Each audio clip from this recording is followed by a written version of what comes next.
Assalamualaikum warahmatullahi wabarakatuh. Bismillahirrahmanirrahim. Alhamdulillahirabbil alamin. Wassalatu wassalamu ala asyrafil anbiya'i. Alhamdulillah kita dapat sambung lagi hari ini.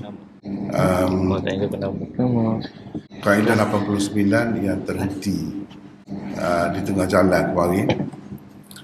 Kita dah bincang dah kaedah ni, dan contoh pertama kita telah baca. Hari ini akan sambung dengan contoh kedua pula. Baik, terlebih dahulu kita tengoklah dulu ya. Apa itu kaedah ke-89? Qad yaridu takrar li ta'addudil muta'allaq. Kadang-kadang terdapat pengulangan ayat atau rangkai kata kerana konteks yang berlainan. Keterangan ada beberapa ayat atau rangkai kata di dalam Al-Quran yang berulang-ulang. Ia tidak diulangi tanpa sebab dan tanpa maksud tertentu. Biasanya pengulangan berlaku kerana konteksnya berlainan. Sebagai contoh, itu yang pertama kita dah baca kemarin. Hari ini contoh yang kedua, itu yang belum kita baca lagi. Hari ini siapa baca? Iqbal. Iqbal. Baca. Alam nakhluqukum min ma'in mahin faj'alnahu fi qararin makin ila qadarin ma'lum faqadarna fa ni'mal qadirun wailun yawma'idin lil mukazzibin alam naj'alil arda kifata ahya'an wa amwata وَجَعَلْنَا فِيهَا رَوَاسِيَ شَامِخَاتٍ وَأَسْقَيْنَاكُمْ مَاءً فُرَاتًا وَيْلٌ يَوْمَئِذٍ لِلْمُكَذِّبِينَ. Bermaksud, bukankah kami telah menciptakan kamu dari air benih yang hina, lalu kami letakkannya pada tempat penetapan yang kukuh hingga ke suatu masa yang termaklum, serta kami tentukan keadaannya, maka kamilah sebaik-baik yang berkuasa menentukan dan melakukan tiap-tiap sesuatu. Kecelakaan besar pada hari itu bagi orang-orang yang mendustakan kekuasaan kami. Bukankah kami telah menjadikan bumi sebagai tempat penampung dan penghimpun penduduknya yang hidup dan yang mati, dan kami telah jadikan di bumi gunung ganang yang menetapnya, yang tinggi menjulang, dan kami telah memberi minum kepada kamu air yang tawar lagi memuaskan dahaga. Kecelakaan besar pada hari itu bagi orang-orang yang mendustakan nikmat-nikmat pemberian kami. Surah Al-Mursalat ayat 20 hingga 28. Firman Allah, wailun yawma'idin lil mukazzibin, diulang sebanyak 10 kali di dalam surah Al-Mursalat setelah menyebutkan tentang sesuatu perkara. Allah berfirman, wailun yawma'idin lil mukazzibin. Jadi itu kita telah bertemu dah lalu dah, semasa kita belajar, semasa kita mengikuti kuliah tafsir tu kan, struktur makro tu surah Al-Mursalat tu. Wailun yawma idzil lil mukadzibin, kita dah bertemu dah. Jadi setiap kali disebut wailun yawma idzil lil mukadzibin, kena tengok konteksnya. Macam fabi ayyi ala'i rabbikuma tukadziban juga. Kena tengok konteks. Jadi berhubung dengan apa yang disebut sebelum itulah kira-kiranya ada kaitan dengan itu. Seterusnya baca yang ketiga. Nombor 3, inna fi dzalika laayatan wa ma kana aktsaruhum mu'minin wa inna rabbaka lahuwal azizur rahim. Bermaksud, sesungguhnya pada yang demikian itu terdapat satu tanda yang membuktikan kekuasaan dan rahmat kekurniaan dan rahmat pengurniaan Allah, dan dalam pada itu kebanyakan mereka tidak juga beriman. Dan sesungguhnya Tuhanmu wahai Muhammad, dialah sahaja yang maha perkasa lagi maha mengasihani.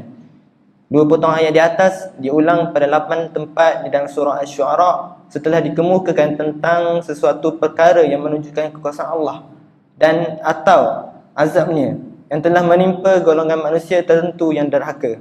Jadi itu pun termasuk dalam kita panggil ayat tarjih. Maksudnya ayat-ayat tarjih lah.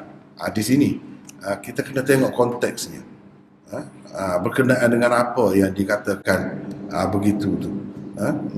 Seperti kita telah bincang dan di dalam surah Syu'ara kita pun telah lalu dah sini ni. Jadi yang nak ditonjolkan dua sifat Allah, iaitu Al-Aziz, Ar-Rahim. Kepada orang yang mendustakan seruan Nabi, mendustakan ajaran Allah, maka Allah adalah Al-Aziz terhadapnya. Dan orang-orang yang membenarkan seruan Nabi, menerima ajaran Islam, Allah Tuhan yang bersifat dengan Rahim, melepaskan mereka, menyelamatkan mereka. Itu maksudnya. Di sebalik semua yang kita bertemu tu di dalam surah Syu'ara tu, berapa kali disebut ini? 8 tempat di dalam surah Syu'ara tu. Inna fi dzalika laayah wa ma kana aktsaruhum mu'minin.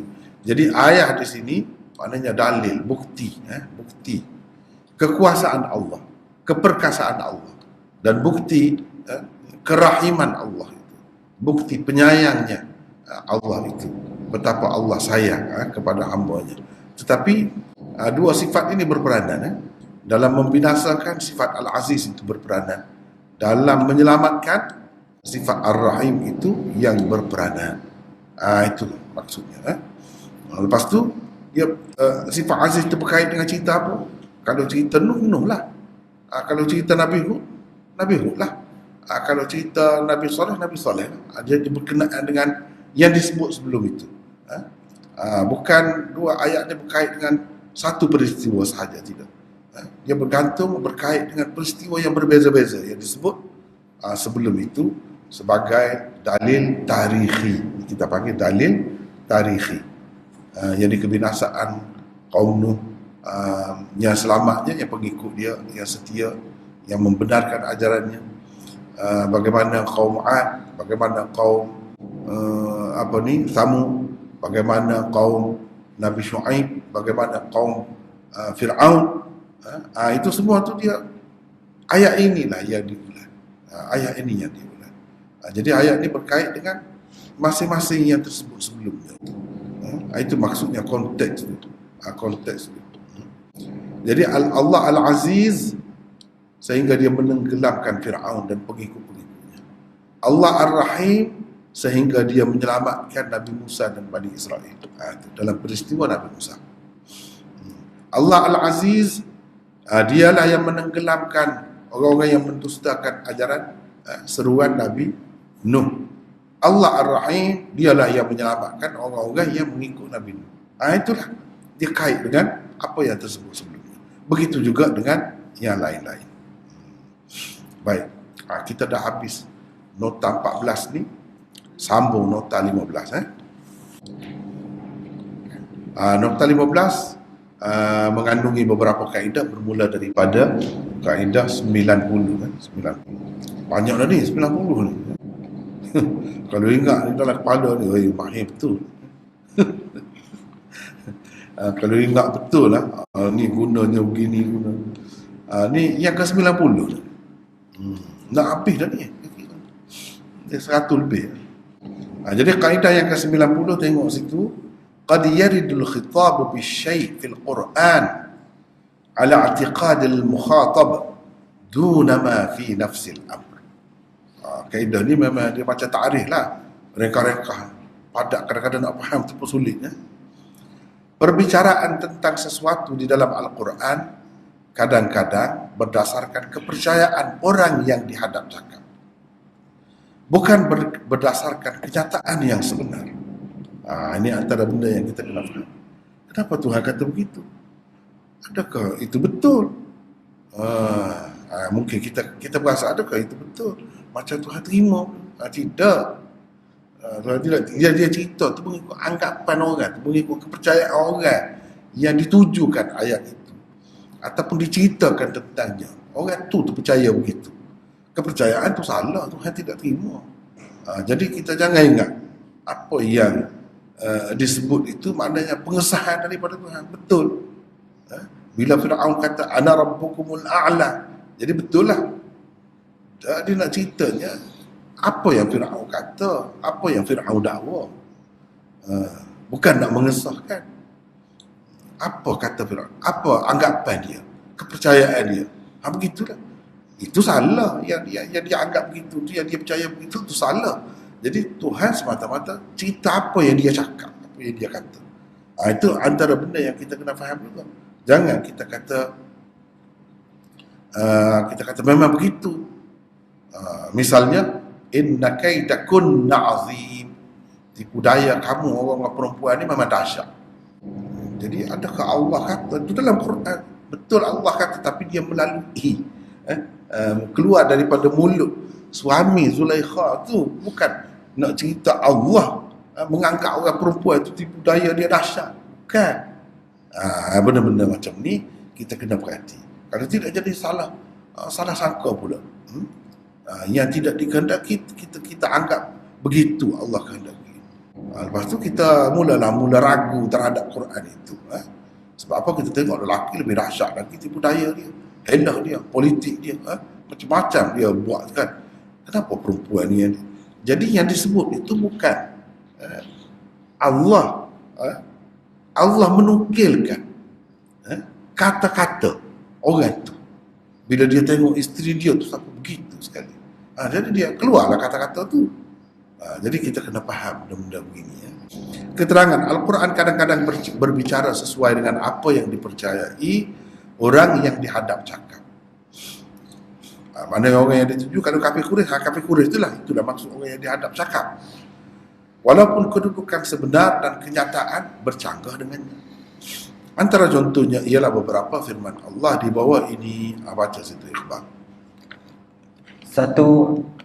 والذين يحاجون في الله من بعد ما استجيب له حجتهم نادحة عند ربهم وعليهم غضب ولهم عذاب شديد. Bermaksud, kalau boleh baca cepat sikit bermaksud, dan orang-orang yang berhujah menyangkal dan membantah tentang kebenaran agama Allah sesudah disambut dan diterima agamanya, hujah yakni bantahan mereka itu sia-sia sahaja di sisi Tuhan mereka, dan mereka pula ditimpa kemurkaan dari Allah serta mereka beroleh azab seksa yang seberat-beratnya. Asy-Syu'ara ayat 16, Asy-Syura ayat 16. Di dalam ayat ini Allah menyebut bantahan dan penolakan orang-orang kafir terhadap kebenaran agama Islam sebagai hujah, walaupun sebenarnya ia tidak layak dinamakan hujah. Dinamakan hujah semata-mata kerana dikatakan hujah semata-mata kerana pada anggapan dan kepercayaan mereka itu adalah hujah. Jadi Tuhan sebut hujah di sini bukan layak pun sebagai hujah, tapi pada anggapan mereka itu hujah. Jadi disebut hujah itu berdasarkan apa yang difaham, berdasarkan anggapan mereka. Bukan sebenarnya hujah pun, tak layak pun nak disebut, tapi mereka dakwa itu sebagai hujah. Jadi disebutlah sebagai hujah. Jangan pula kita anggap macam tu boleh dia buat hujah. Jangan pula kita buat kesimpulan gitu. Salah lah. Jadi ini termasuk dalam kaedah ni. Ini kaedah ni. Kena faham. Baca lagi. 2. Cepat sikit Alahum arjulun yamshuna biha am lahum aydin yabtishuna biha am lahum a'yunun yubsiruna biha am lahum adhanun yasma'una biha qul id'u syuraka'akum thumma kiduni fala yunzirun. Bermaksud, adakah benda-benda yang kamu sembah itu mempunyai kaki yang mereka dapat berjalan dengannya, atau adakah mereka mempunyai tangan yang mereka dapat memegang, menyeksa dengannya, atau adakah mereka mempunyai mata yang mereka dapat melihat dengannya, atau adakah mereka mempunyai telinga yang mereka dapat mendengar dengannya? Katakanlah, wahai Muhammad, panggillah benda-benda yang kamu jadikan sekutu Allah. Panggillah benda-benda yang kamu jadikan sekutu Allah, kemudian kamu semua jalankan tipu daya terhadapku, serta jangan pula kamu bertangguh lagi. Surah Al-A'raf ayat 195. Di dalam ayat ini berhala-berhala dikatakan sekutu-sekutu Allah, padahal Allah tidak mempunyai sekutu. Dikatakan sekutu semata-mata kerana itulah yang dipercayai orang-orang kafir Mekah. Jadi di sini syuraka dia sebut. Qul ud'u syuraka'akum, sekutu-sekutu kamu yang kamu anggap, yang kamu dakwa, kamu percaya dia itu sekutu-sekutu Allah. Jadi Allah sebut ni, adakah Allah terima? Jangan faham gitu. Jangan faham gitu. Allah tak ada sekutu, bahkan dia menafikan sekutu. Ini sebut sekutu. Sebutkan itu berdasarkan dakwaan mereka, menurut kepercayaan mereka. Begitu. Jadi ini banyaklah yang seumpama ini di dalam Quran yang kita kena perhati. Saya hanya kemukakan beberapa contoh sahaja. Teruskan. Nombor 3, afaman yakhluqu kaman la yakhluq afala tazakkarun. Bermaksud, maka apakah Allah yang menciptakan semuanya itu sama dengan yang tidak dapat menciptakan apa-apa? Mengapa kamu tidak mengambil pelajaran? An-Nahl ayat 17. Yang dimaksudkan dengan yang tidak dapat menciptakan apa-apa itu ialah berhala-berhala yang disembah oleh orang-orang kafir. Oleh kerana berhala-berhala itu tidak dapat berfikir, ghairu aqilin, sepatutnya digunakan untuknya perkataan ma sahaja, bukan man seperti tersebut di dalam ayat di atas. Digunakan perkataan man yang biasanya digunakan untuk orang yang berakal semata-mata berdasarkan apa yang dipercayai mereka. Jadi di sini ini kepada orang yang reti bahasa Arab lah. Jadi mungkin dia kata, dia akan mungkin kaman la yakhluq. Kenapa Allah guna man di sini? Dia tidak kata kama la yakhluq. Kalau nak kira patut-patutnya, biasanya man ini untuk yang berakal, ma untuk yang tidak berakal. Jadi berhala-berhala ke atas apa-apalah, sepatutnya guna ma sajalah. Kenapa dia gunakan man? Di sini untuk orang yang berakal. Jadi jawabnya, pada anggapan mereka berakal lah, ada sesuatu lah, boleh buat sesuatu lah, macam yang hidup lah. Walaupun mati pun, walaupun berhala begitu, dia percaya ada ruh, ada semangat, apa dia boleh buat tu, boleh menyampaikan permintaan kita kepada Allah misalnya, boleh menunaikan hajat kita seperti orang yang hidup, yang berakal pada kepercayaan mereka. Kalau nak kira tak padan pun sebut man tu, kena sebut ma saja. Kenapa Allah gunakan man juga? Jawabnya, kerana pada anggapan mereka berhala tu ada sesuatu juga. Ada sesuatu juga, boleh dapat buat sesuatu juga. Padahal tidak. Yang sebenarnya tidak. Jadi gunakan man itu mengambil kira kepercayaan mereka, pada anggapan mereka. Benda-benda macam ni tak bolehlah kita kata tak kena, kalau sepatutnya kena ma lah, sebab dia tidak berakal.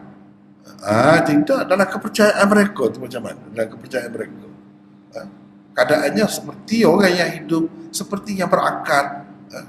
Padahalnya kita kata lebih teruk lagi daripada binatang, daripada lalat, daripada nyamuk. Nyamuk boleh terbang, lalat boleh terbang, ini berhala boleh terbang, apanya kita katalah. Tapi bagi mereka ada lebih tu, sesuatu tu, macam hidup. Sebab tu dia minta, dan berakal, mengerti apa yang kita minta tu.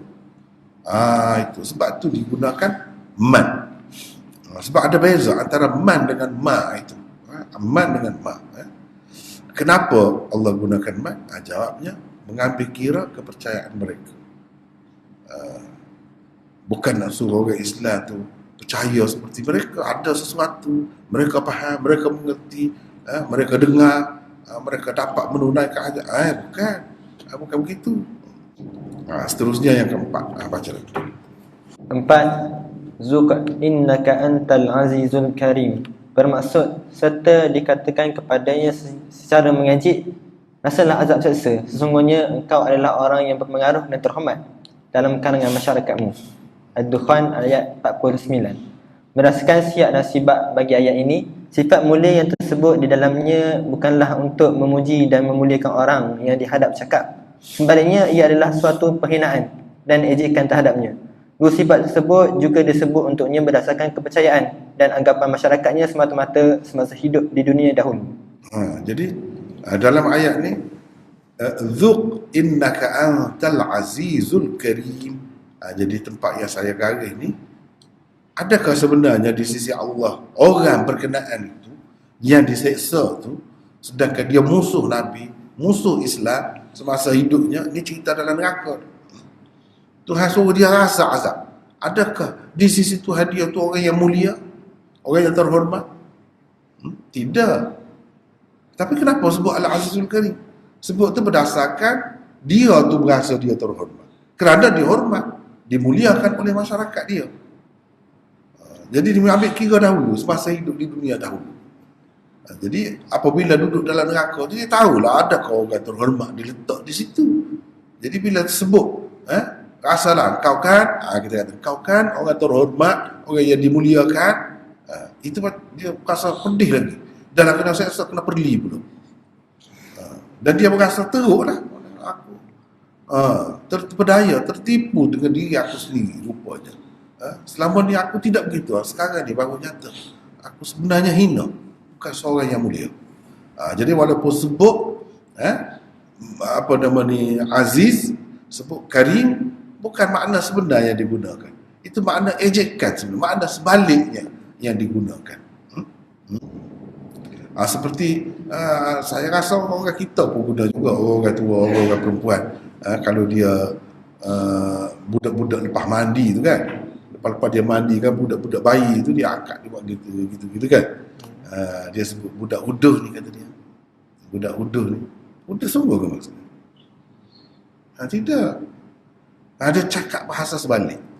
Dia cakap bahasa. Maksudnya dia nak kata budak comel. Tapi dia takut terkena pandangan jahat. Jadi ada juga tu kepercayaan tu. Takut kalau kita puji-puji sangat, syaitan ambil kesempatan, syaitan jadi deki, dia pandang budak tu satu macam, jadi budak tu jadi meraung, bertempik. Itu pandangan jahat orang panggil. Pandangan jahat. Jadi sebab tu dia kata uduh. Dia nak tipu syaitan.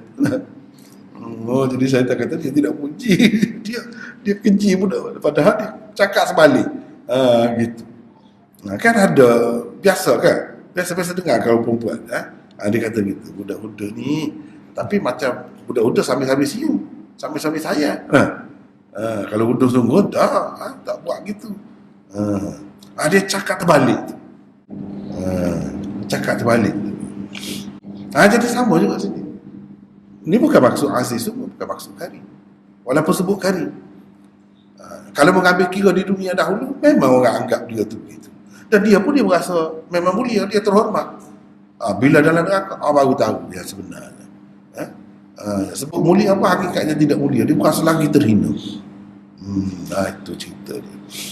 Jadi dalam Quran, kalau dia sebut sesuatu, jangan kita tengok tu pakai makna yang mula-mula tu, jangan tengok. Tengok latar belakang dia. Tengok cerita ni tentang apa. Kena tengok. Jadi sebab apa? Sebab pakai kaedah ni lah. Ni kaedah yang pertama hari ni, iaitu ni qad yaridul khitab bisyai' fil Quran ala i'tiqad al mukhatab duna ma fi nafsil amr. Mana berdasarkan apa yang dipercayai, berdasarkan anggapan orang yang kita hadap cakap, orang yang kita tujukan percakapan kita itu kepadanya, bukan berdasarkan kenyataan yang sebenarnya. Yang sebenarnya tidak macam kita sebut tadi, ana rabbukumul a'la. Jadi adakah Allah SWT mengiktiraf Fir'aun yang kata begitu memang betul dia Rabb yang maha tinggi? Tidak. Allah hanya menukilkan dia kata begitu. Sebenarnya tidak layak pun dia. Itu benarnya. Dalam Quran kadang-kadang begitu. Baik, seterusnya kita pergi kepada kaedah 91. Kalau kita baca cepat sikit, banyak sikit kan. Boleh kaedah tu. Ingat tak ingat tak tahulah. Terpulang lah. Tapi sekurang-kurang kalau ada nota ada tu, senang boleh tengok. Boleh rujuk lah. Jadi ini contoh sedikit saya bagi. 2, 3 biasa, 4, paling banyak 4 lah. Kalau nak tengok lagi, tengoklah dalam kitab ni yang saya dah sebut dah sebelum pada ni. Tapi takut tak perasan kan. Ni kitab ni. Qawaidut Tafsir, 2 jilid. Dalam ni banyak jugalah contoh-contoh tu. Tapi tidak semuanya banyak. Tidak semua tempat banyak ni kitab dalam bahasa Arab. Dalam bahasa Arab. Ini misalnya kaidah al-qira'atan idza ikhtalafa ma'nahuma wa lam yadhhar ta'aruduhuma. Ini kaidah lepas tu dia penjelasan kaedah, lepas tu tatbik, contoh-contohnya. Banyak tempat dia contoh dia ada jugalah yang berbeza-beza daripada yang kita sebutkan itu, yang saya kemukakan itu. Banyak daripada yang sama. Kadang-kadang lebih, kadang-kadang yang saya buat tu lebih yang tak ada di sini. Sebab saya ambil dalam kitab lain pula. Kitab lain pula antaranya ini kalau dalam bahasa Urdu, satu-satunya dalam bahasa Urdu yang ada ini. Di sini disebut 166 kaedah penting. 166 mana banyak lagi. Tapi setengah-setengah tu contoh dia tak banyak. Tak banyak. Ini. Ini dalam bahasa Urdu. Yang dalam bahasa Arab ni 2 jilid. 2 jilid. Kalau mengikut yang saya tahulah, setakat yang saya tahulah, sebab ilmu qawaid tafsir ini baru. Dia tidak lama. Ada lama pun sikit-sikit, sebuah dua ya ada. Dia tak banyak. Tidak seperti kitab-kitab lain. Jadi ini kitab ni ditulis di zaman kita, tapi dia anggap terbaik kalau dalam bab qawaid tafsir. Ini kitab ni. Dia anggap terbaik sebab apa? Dia ni Khalid bin Uthman As-Sabt, jilid kedua, jam'an wa dirasatan qawaid tafsir. Cuba cari lah ni. Cuba cari ni dalam PDF ada. Kalau nak tengok sendirilah. Kalau nak tengok sendiri. Kalau nak yang ringkas lagi, kalau dalam Syamilah, cuba kita tengok. Saya nak tunjuk sedikit. Kita tulis begini ya. Qawaid tafsir. Qawaid tafsir. Ada 3 ya. Dan ringkas ni, ringkas. Yang tadi yang 2 jilid tu dia buat mukhtasar di sini. Dalam ni ada mukhtasar saja, tak ada yang lengkap. Dalam Syamilah ni tak ada yang lengkap. Dan yang kedua ni dalam bentuk nazam, Sukar sikit nak faham. Tapi kalau orang yang mahir boleh faham. Ini semua ni kecil-kecil, tak banyak. Tak banyak, ringkas. Baik. Sekarang ni kita pergi kepada kaedah 91. Qad yaridu nafyu syai' muqayyadan wal muradu nafyuhu mutlaqan mubalaghatan fi nafyi wa ta'kidan lahu. Kadang-kadang penafian sesuatu atau larangan daripada melakukannya berlaku secara muqayyad, yakni terikat dan tertentu dengan sesuatu keadaan dan sifat. Nafi itu secara muqayyad atau larang itu secara muqayyad. Sedangkan penafiannya atau larangan terhadapnya secara mutlak. Larangan terhadapnya secara mutlak lah yang dikehendaki. Ini rumit juga tu. Tujuannya ialah bersungguh-sungguh dalam penafian atau larangan dan menguatkannya. Itu tujuan. Ini sesuatu yang kalau tak belajar boleh jadi silap lah. Keterangan. Salah satu kaedah yang lumrah juga dalam penggunaan bahasa Arab ialah menafikan sesuatu atau melarang daripada sesuatu secara berkait, yakni terikat ataupun bersyarat. Zahirnya nampak bersyarat, seolah-olah yang dinafikan atau yang dilarang ialah apabila ada qaid, ada ikatan atau syarat itu. Satu saja. Dalam keadaan tiada qaid itu tidak pula dinafikan atau dilarang. Mana seolah-olah begitu. Padahal yang dimaksudkan dengan penafian atau larangan itu ialah sesuatu yang tersebut itu sendiri. Tidak kira sama ada qaid itu ada atau tiada. Tak kira. Tujuannya ialah menyatakan keseriusan, seriusan dalam penafian atau larangan dan menguatkan penafian itu, menguatkan larangan itu. Itu tujuannya. Kenapa disebutkan qaid itu? Baik. Mungkin kalau kita tengok huraian ta'rif dia tu, biasalah ta'rif ni kadang-kadang semakin pening kepala kita tengok. Dan bila kita tengok contoh, baru nampak. Kita tengok contoh baru nampak. Antara contohnya di dalam Al-Quran ialah beberapa firman Allah di bawah ini. Yang pertama, baca. Yang pertama, wa aminu bima anzaltu musaddiqan lima ma'akum wa la takunu awwala kafirin bih wa la tashtaru bi ayati thamanan qalilan wa iyaya fattakun. Bermaksud, dan berimanlah kamu dengan apa yang kami turunkan Al-Quran yang mengesahkan, Kami ke aku. yang aku turunkan Al-Quran yang mengesahkan benarnya kitab Taurat yang ada padamu. Dan janganlah kamu menjadi orang-orang yang mula-mula kafir, ingkar kepadanya. Dan janganlah pula kamu menjual ayat-ayatku dengan harga yang sedikit.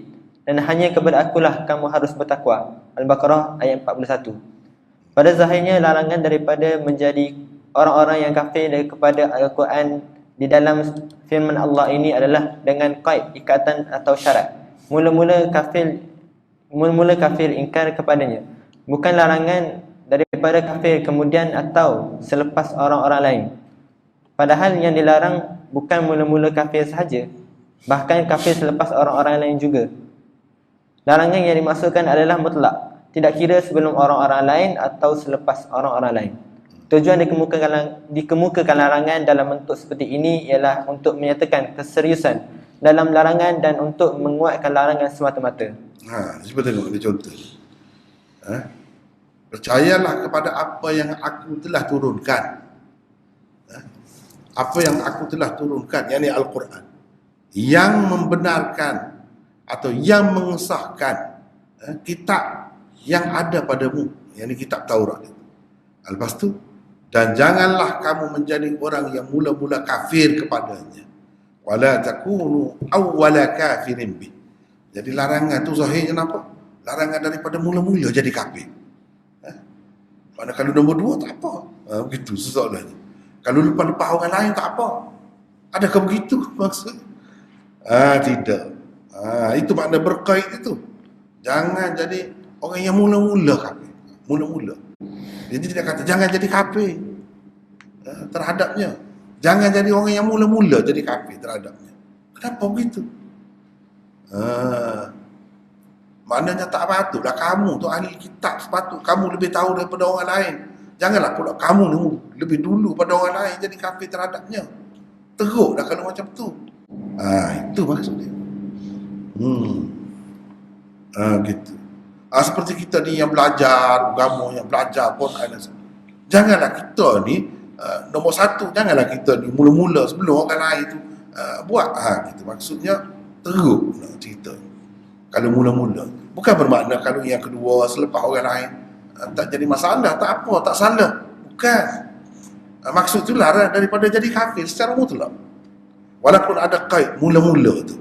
Jadi mula-mula tu tidak dimaksudkan. Mula-mula tu semata-mata nak menyatakan lebih teruklah orang seperti dia tu kalau kafir. Mula-mula pula tu lagi teruklah. Maksud di sini larangan daripada menjadi kafir tu sendiri. Jadi sebut qaid itu mula-mula tu bukan untuk menghadkan larangan dengan jadi kafir mula-mula, tidak. Jadi qaid itu jangan dipakai. Jangan dipakai. Jangan difaham, pada Tuhan larang ni kalau mula-mula jadi kafir terhadap Quran. Kalau lepas orang lain jadi kafir, kita ni nombor 4, nombor 10 tak apa. Jangan faham gitu. Salah. Inilah maksud kaedah tu. Kadang-kadang cerita tu larangan atau nafi berqaid. Tapi qaid itu tidak dimaksudkan. Lepas tu sebut apa? Sebut tu semata-mata untuk menguatkan. Mana kalau jadi kafir kemudian jadi kafir nombor musuh, kita kata akhir sekali pun tak boleh, mula-mula tu lagi teruk lah. Apalagi kamu tu ahli kitab, bukannya orang jahil, bukan tak kenal kitab. Jadi tu itu maksudnya. Itu maksudnya. Jangan pula kita buat ambil kira pula. Setengah-setengah tempat qaid itu, qaid dia panggil qaid ini, mula-mula kafir. Bukan kafir saja, mula-mula itu qaid, ikatan, syarat itu. Jangan pakai syarat. Kadang-kadang syarat dipakai. Setengah-setengah tempat dipakai. Jadi itu kita nak tahu, sini pakai, sini tak boleh pakai. Nak tahu macam itulah yang kita kena belajar. Itu yang kita kena belajar. Ini ada kaedahnya, Terus yang kedua, Dua, di dalam ayat yang sama Allah berfirman, "Wala tashtaru bi ayati thamanan qalila." Bermaksud, dan janganlah pula kamu menjual ayat-ayatku dengan harga yang sedikit. jadi kalau harga dengan harga yang banyak tak apa. Adakah begitu? Janganlah pula kamu menjual ayat-ayatku dengan harga yang sedikit. Maknanya kalau jual dengan harga yang banyak tak apa. Yang tak boleh kalau jual dengan harga yang sedikit. Ya, si jahil dia tak faham ni. Dia jual Quran dengan harga 1,000. Kejut dah. Apa sebab? La tashtaru bi ayati thamanan qalila. Dia baca ayat. Padahal tak ada kena-mengena pun dengan orang yang jual Quran tu. Tak ada kena-mengena. Ini cerita lain ni. Jadi thamanan qalila ni maksudnya dunia tu. Jangan jual agama dengan dunia. Dunia ni banyak macam mana pun, penuh dunia ni pun sedikit sebenarnya. Thamanan qalila. Itu maksud dia. Tak boleh nak tukar agama ni dengan dunia. Itu maksudnya. Jadi thamanan qalila tu dunia ni lah. Banyak macam mana pun dia sedikit. Qul mata'ud dunya qalil. Di dalam ayat yang lain Allah kata mata'ud dunya qalil. Sedikit. Jadi sedikitlah, banyak mana pun, 1 juta pun, berapa juta pun, tak boleh jual agama. Tak boleh jual ayat-ayat Allah dengan dunia. Jangan. Sebab apa? Dunia ini murah, tak ada nilainya. Jadi thamanan qalilah itu tidak dimaksudkan. Tidak dimaksudkan. Ia hanya semata-mata nak menguatkan sahaja. Maknanya agama itu suatu yang sangat bernilai.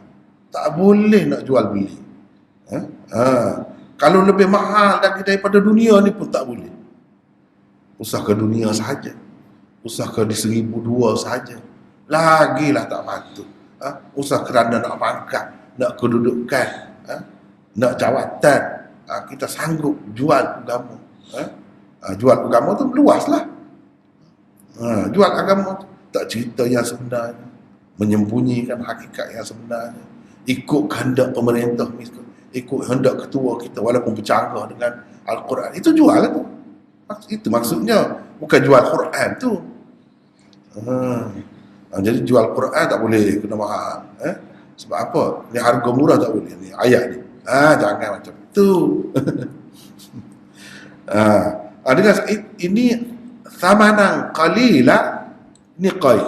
Ini yang maksud qaid ni. Qaid ini tidak dimaksudkan. Yang dimaksudkan, jangan jual agama dengan dunia. Ikutlah banyak mana pun, sedikit ke banyak ke, tak boleh semua. Mutlak. Maksudnya mutlak. Lepas tu, yang sebut sedikit, apa lagi kalau sedikit? Kalau banyak pun tak boleh.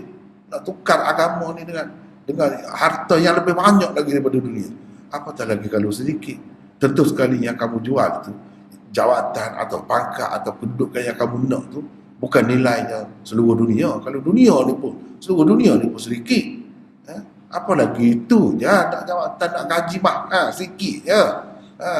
Tu pun kamu sanggup jual. Janganlah macam terteruk sangatlah. Begitu maksudnya. Faham ke tak? Jadi inilah maksud qaid itu tidak dikira. Kita baca sekali lagi. Setelah kita tengok contoh dia, tengok. Kadang-kadang penafian. Nafi ni kena faham. Nafi dengan nahi. La tashtaru. Tadi la takunu, itu nahi. Larangan. Kadang-kadang penafian sesuatu atau larangan daripada melakukannya, yakni melakukan sesuatu. Jadi dua contoh yang kita tengok tadi itu larang, berkenaan dengan larangan. Nafi tak ada lagi. Ini larangan. Berlaku secara muqayyad. Makna larang tadi muqayyad. Harga yang sedikit. Yang sedikit tu muqayyad itu. Sesoalannya kalau harga yang banyak tak apa. Kalau kita ambil kira qaid itu, sesoalannya jadi gitulah. Jadi jawabnya muqayyad apa makna? Terikat dan tertentu dengan sesuatu keadaan atau sifat. Sedangkan penafiannya atau larangan terhadapnya secara mutlak lah yang dikehendaki. Ayat macam tu, larangan secara mutlak benda tu, atau nafi secara mutlak benda tu, itu yang dikehendaki. Jadi apa tujuan sebut macam ni, berkait begini, muqayyad begini? Tujuannya ialah bersungguh-sungguh, nak ceritanya sungguh-sungguh ni, larang ni, bukan main-main larang ni, dan nak menguatkannya. Tak boleh sangat buat macam tu, teruk sangat macam tu. Itu maksudnya. Jadi dua contoh tadi ingat, ni larang. Larang tu orang panggil nahi, jangan. Kalau nafi ni tidak, itu tidak. Dia tidak pergi. Itu nafi. Nafi pergi daripada dia. Kalau jangan pergi, itu larang. Nahi orang panggil. Itu. Jadi tak kira nafi ke, nahi ke, kalau ada berkait macam ni. Kita kena faham qaid itu tidak dipakai. Maksudnya ialah larangan atau nafi secara mutlak benda tu. Itu bendanya. Apa tujuan? Nak cerita serius.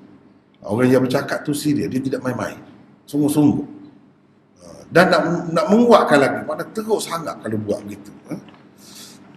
Baik. Sekarang ni kita pergi pula kepada contoh ketiga.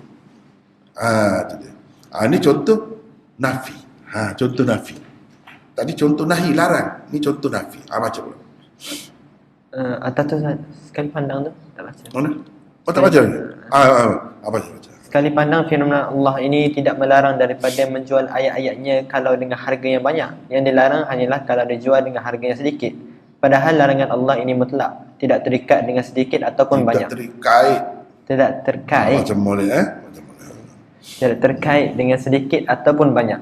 Disebutkan dengan berkait begitu semata-mata untuk menyatakan keseriusan larangan dan untuk menguatkan larangan. Itu. Okey, teruskan. Yang ketiga, wa anzirhum yawmal azifati idzil qulubu ladal hanajiri kazimin. Yawmal azifati itu yawmal azifati. Wa anzirhum yawmal azifati idzil qulubu ladal hanajiri kazimin. Ma lizalimina min hamimin wala syafi'in yuta'. Bermaksud, dan berilah amaran wahai Muhammad kepada mereka tentang hari kiamat yang dekat, masa datangnya, iaitu ketika hati menyesak sampai di kerongkongan dengan menahan kesedihan. Pada waktu itu orang-orang yang zalim pada saat itu jangan tukar. Orang-orang yang zalim tidak akan mempunyai teman setia seorang pun, dan tidak pula akan mempunyai seorang pun pemberi syafaat yang diterima syafaatnya, pertolongannya. Al-Mu'min, Surah Mu'min ayat 18. Baca. Secara zahir, firman Allah ini hanya menafikan adanya pemberi syafaat yang diterima syafaatnya pada hari itu. Namun ia tidak menafikan pula adanya pemberi syafaat yang tidak diterima syafaatnya. Padahal yang dinafikan adalah kedua-dua pemberi syafaat, baik yang diterima syafaatnya atau yang tidak diterima syafaatnya. Apa erti adanya pemberi syafaat yang tidak diterima syafaatnya? Ini nafi, ini contoh nafi ya. Nafi itu mana tidak, bukan jangan. Tak ada larangan di sini, cuma nafi. Dia kata tak ada dia, dan tidak pula akan mempunyai seorang pun pemberi syafaat yang diterima syafaatnya. Jadi mana kaitnya? Sebab saya sudah garis sini, saya hapuskan dulu. Senang kita boleh tengok. Saya hapuskan di sini, tengok kosong tu. Tak apa kan? Ni mana yang kaitnya? Ni kaitnya. Kaitnya ni ya, kaitnya. Pemberi syafaat yang diterima syafaatnya. Itu kait. Situ. Itu kait. Mana pada saat itu orang-orang yang zalim tidak akan mempunyai teman setia seorang pun, dan tidak pula akan mempunyai seorang pun pemberi syafaat yang diterima syafaatnya. Kenapa dia sebut syafi' yuta'tu, qaid yuta'tu. Yuta'tu mana? Yang diterima syafaatnya. Syafaat itu maksudnya pertolongannya lah. Yang diterima. Kenapa dia tambah? Seolah-olahnya akan ada pemberi syafaat yang tidak diterima syafaatnya. Soalnya, untuk apa adanya pemberi syafaat yang tidak diterima syafaatnya? Tak ada guna. Yang kita naknya pemberi syafaat yang diterima syafaatnya. Jadi kalau pemberi syafaat yang diterima syafaatnya pun tak ada, tak boleh buat apa, apa lagi kalau pemberi syafaat yang tidak diterima syafaatnya, pergi buat apa situ? Tak perlu tunjuk muka, dapat malu. Nak bagi syafaat pun tidak diterima, tak tahu dah tidak diterima. Untuk apa pergi tampil ke hadapan hari kiamat pula, berani ke? Ni cerita hari kiamat ni. Jadi qaid ini bukan dimaksudkan, itu nak cerita. Hanya semata-mata serius. Ni cuba bayangkan, pemberi syafaat yang diterima syafaatnya pun tak ada. Apatah lah, maknanya orang tu orang bagus lah, pemberi syafaat tu. Nabi ke, wali, tak boleh. Malaikat ke, itu yang sepatutnya diterima lah, sebab orang-orang baik tu. Pun tak diterima. Tak payah cakap lah, tak payah bawa dah pemberi syafaat yang tidak diterima syafaatnya tu. Dalam dunia boleh lah nak tipu. Di hadapan Allah mana tak ada dayanya. Ceritanya tak akan ada langsung. Kecuali kalau kita memang berhak dapat syafaat, ada lah yang memberi syafaat. Kalau kita tidak berhak, tak akan ada. Jangan diharaplah kita akan dapat pemberi syafaat yang diterima syafaatnya. Nabi kan diterima syafaatnya. Malaikat diterima syafaatnya. Kan ada orang masuk neraka, ada lagi berapa banyak lagi. Tuhan kata kepada malaikat, kamu pergi ambil buat. Masuk dalam surga, dia pergi ambil. Itu mana syafaat tu? Kepada siapa? Kepada orang-orang yang berhak. Walaupun dia duduk dalam neraka, dia masih berhak lagi. Dia masih berhak lagi. Lepas tu suruh orang ni pula pergi ambil, buat keluar daripada neraka. Ada lagi. Akhir sekali, yang hitam legam tu, tak ada rupa dah. Keluar daripada neraka. Kan dalam hadis ada sebut, kalau pergi dekat pintu syurga tak apa dia, tak masuk syurga tak apa dia, pergi dekat pintu tak apa dia. Apabila diselam dalam ma'ul hayat, air kehidupan, jadi berseri-seri dia. Lepas tu dia nak pergi dekat pintu tak apa dah. Itu Tuhan nak tunjuk sifat tu macam mana. Itu orang yang kemudian masuk syurga lah tu. Macam tu kemudian masuk syurga. Sedih juga kan kadang-kadang. Begitu ujian kepada dia di situ tu. Sedih juga. Mudah-mudahan kita tak termasuk dalam yang tu lah. Jadi di sini yang ada aneh ni. Tapi kalau nak kira ayat lah, nafi tu daripada awal lagi lah. Sebab tu saya garis daripada sini. Dan tidak pula akan mempunyai ni sampai sini saya garis. Sebab semua sekali. Tapi kalau nak kira qaid itu saja, setakat tu yang diterima syafaatnya. Tapi kalau semua ayat yang lengkapnya, ayat nafi itu semua nak melibatkan semua gitu. Jadi secara zahir hanya menafikan adanya pemberi syafaat yang diterima syafaatnya. Tapi kalau yang tidak diterima, ada. Soalnya, untuk apa ada apa kalau tidak diterima? Tentu dah tak ada guna dah. Jadi nak ceritanya, yang diterima pun tak ada, kamu tak payah cakap lah. Pasal yang tidak diterima tu tentu dah tak ada. Jadi jangan main-main. Teruskan. Yang keempat pula. Ini pun contoh nafi, bukan nahi, bukan larang, nafi. Teruskan. Yang keempat, وَمَنْ يَدْعُ مَعَ اللَّهِ إِلَهًا آخَرَ لَا بُرْهَانَ لَهُ بِهِ فَإِنَّمَا حِسَابُهُ عِنْدَ رَبِّهِ إِنَّهُ لَا يُفْلِحُ الْكَافِرُونَ. Bermaksud, dan sesiapa yang menyembah Tuhan yang lain bersama-sama Allah, padahal tidak ada suatu dalil pun baginya tentang itu, maka sesungguhnya perhitungannya dan balasan amalnya yang jahat itu disediakan di sisi Tuhannya. Sesungguhnya orang-orang yang kafir tidak akan berjaya. Al-Mu'minun 114, 17. Padahal tidak ada sesuatu dalil pun baginya tentang itu. Di dalam firman Allah ini di atas bukan merupakan qaid syarat yang dimasukkan. Sama sekali tidak boleh disimpulkan daripadanya bahawa ancaman yang tersebut di dalamnya hanya untuk orang yang menyembah Tuhan yang lain bersama-sama Allah. Dalam keadaan tidak ada suatu dalil pun baginya tentang itu. Adapun kalau ia mempunyai dalil, maka tiadalah ancaman tersebut. Penafian seperti ini tidak lebih daripada menguatkannya semata-mata, kerana memang tiada suatu pun dalil pada orang yang menyembah Tuhan yang lain bersama-sama Allah itu. Jadi cuba tengok tempat kita garis kan. Padahal tidak ada suatu dalil pun baginya tentang itu. Jadi kalau menyembah di samping Allah tu sembah yang lain, kalau ada dalil, sesoalnya tak apa, boleh. Yang tak boleh ni kalau tak ada dalil. Sesoalannya di sini. La burhana lahu bih. Sesoalannya yang tidak ada, padahal tidak ada suatu dalil pun baginya tentang itu. Tapi kalau ada dalil, sesoalannya boleh sembah Tuhan dan sembah berhala juga. Kenapa? Jadi qaid inilah yang dimaksudkan, qaid yang tidak dimaksudkan. Kamu kata ada dalil, kata ada dalil, kau tak boleh. Tak ada dalil, lagilah tak boleh. Kalau ada.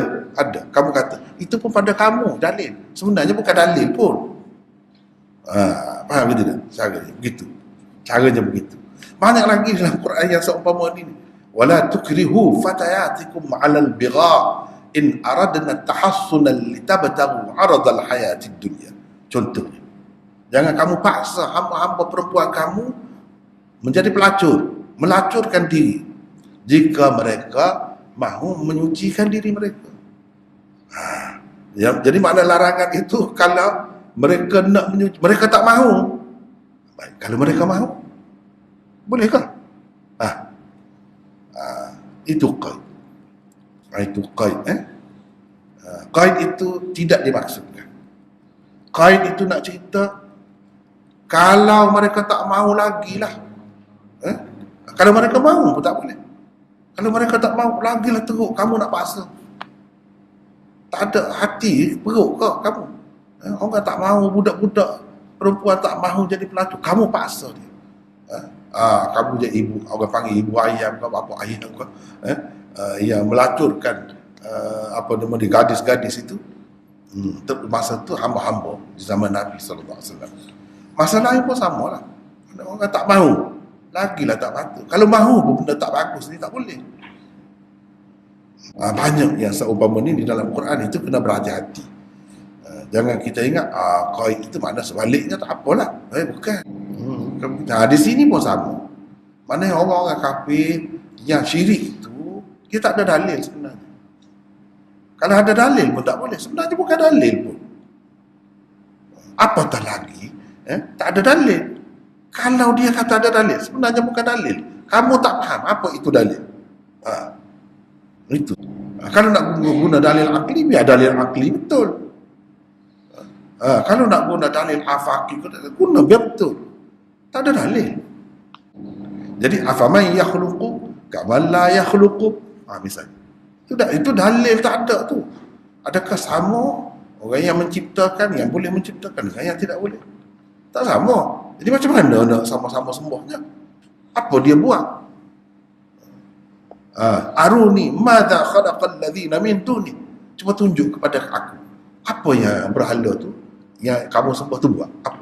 Langit ke? Bumi ke? Padi ke? Gandum ke? Tebu ke? Satu? Tak ada. Dan kalau tak ada, kenapa nak sembah dia? Kenapa nak terima kasih kepada dia? Dia tak ada buat apa pun untuk kita.